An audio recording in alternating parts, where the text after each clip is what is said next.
Para to sa mga mommies, especially sa mga first-time mom na kagaya ko. Mommies, have you seen Miss Janelle's video nung nag-breakdown siya?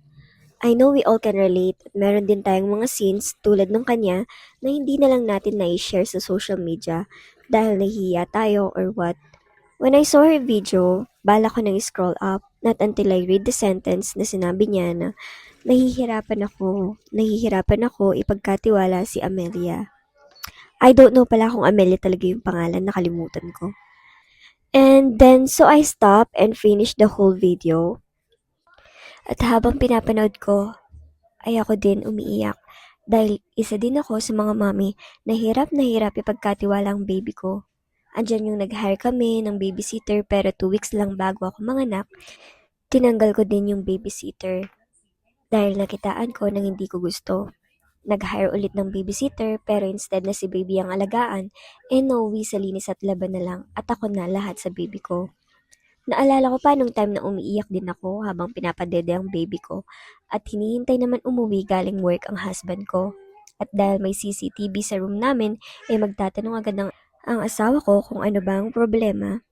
At ang sasabihin ko lang is wala. Hindi ko alam. Basta feeling ko pagod ako. Feeling ko nahihirapan ako. Feeling ko hindi ko nagagampanan ng maayos yung pagiging mommy ko. Yung tipong kahit wala naman nangyari, wala naman problema, wala namang reason, pero bigla na lang tutulo yung luha ko at pag nagkakataon nga na makikita ako sa CCTV ng husband ko na umiiyak, uuwi siya at yayakapin ako at dun mas lalo naman akong hahagulgol sa iyak.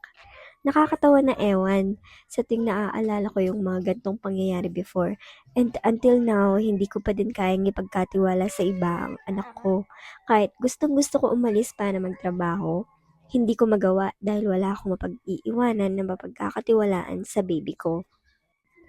Nandiyan yung sinabihan ako ng asawa ko na iuwi sa parents niya yung baby namin at pumunta sa kanya para magtrabaho kung gusto ko daw talaga na makapagtrabaho ako. Pero hindi pa natatapos ang araw, iniisip ko pa lang kung paano iiyak ang baby ko kapag umalis ako sa tabi niya, nasasaktan na ako at may kirot na sa puso ko. Lalo na ngayon na nagkakaisip na ang baby namin.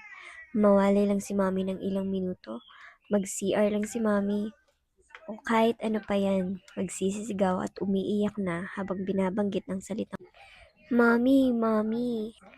Kaya naman bilib na bilib din talaga ako sa mga ibang mommies na nagsasakripisyo at naiiwan nila o napagkakatiwala ang mga baby nila sa mga babysitters, parents, or relatives nila.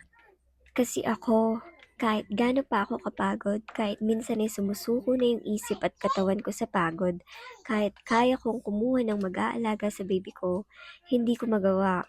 Ibang-iba talaga ang pagmamahal ng isang ina sa isang anak. Kaya sa mga mommies na nasa postpartum stage, kaya niyo yan, mommies. Tatagan lang ang loob niyo. Iiyak mo lang kapag feeling mo nahihirapan ka na. Hindi masama na umiyak ka. And as long as andyan si husband para yumakap, umintindi at tumulong sa'yo, hindi ka magtatagal sa stage na yan.